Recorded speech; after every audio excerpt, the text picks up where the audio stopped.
બાંગ્લાદેશમાં કેટલાક દિવસોમાં એવી હલચલ મચી છે જે દિલ્હીની ચિંતા વધારી શકે છે. પાકિસ્તાનનું યુદ્ધ જહાજ PNS સૈફ ચિત્તાગોંગ બંદરગાહ પર લંગાર નાખી ચૂક્યું છે. તુર્કી અને ચીની ડિપ્લોમેટની ઢાકાની મુલાકાતો થઈ રહી છે અને લશ્કરના આતંકવાદીઓએ બાંગ્લાદેશમાં ટ્રેનિંગ કેમ્પ ચલાવવાના દાવા કરી રહ્યા છે.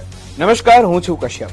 આખરે બાંગ્લાદેશમાં અંદરખાને શું ચાલી રહ્યું છે, તેનાથી ભારત પર કેટલી અસર પડશે અને સરકાર આ વિશે શું કરી રહી છે, જાણીશું આજના એક્સપ્લેનરમાં.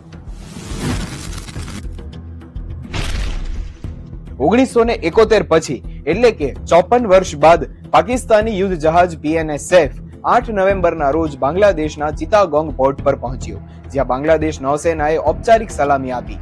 Pakistan navy chief admiral Naveed Ashraf પણ બાંગ્લાદેશમાં છે. સત્તાવાર રીતે આ વોરશિપ 4 દિવસની ગુડવિલ વિઝિટ પર છે, પરંતુ નિષ્ણાતો તેને ભારત માટે ખતરો માને છે. ભારત બંગાળની ખાડીને સુરક્ષિત ક્ષેત્ર માને છે. જો પાકિસ્તાન અને બાંગ્લાદેશી નૌસૈનિક ગતિવિધિઓ વધે તો ભારતની ગુપ્ત માહિતી એકઠી કરવાના રસ્તાઓ ખુલી શકે છે. સુરક્ષા નિષ્ણાત મનોજ જોશીનું કહેવું છે કે પાકિસ્તાન અને બાંગ્લાદેશ બંગાળની ખાડીમાં યુદ્ધ અભ્યાસ પણ કરી શકે છે. તેનાથી પણ વધુ ખતરનાક હશે જો પાકિસ્તાન બાંગ્લાદેશને અબ્દાલી બેલિસ્ટિક મિસાઇલ આપે. અબ્દાલી એક શોર્ટ રેન્જની બેલિસ્ટિક મિસાઇલ છે જે 200 કિલોમીટર દૂર વાર કરી શકે છે. એટલે કે તેનાથી બાંગ્લાદેશ અને ભારતના નોર્થ ઇસ્ટમાં સિક્કિમ, મેઘાલય, ત્રિપુરા જેવા રાજ્યો પર હુમલો કરી શકે છે.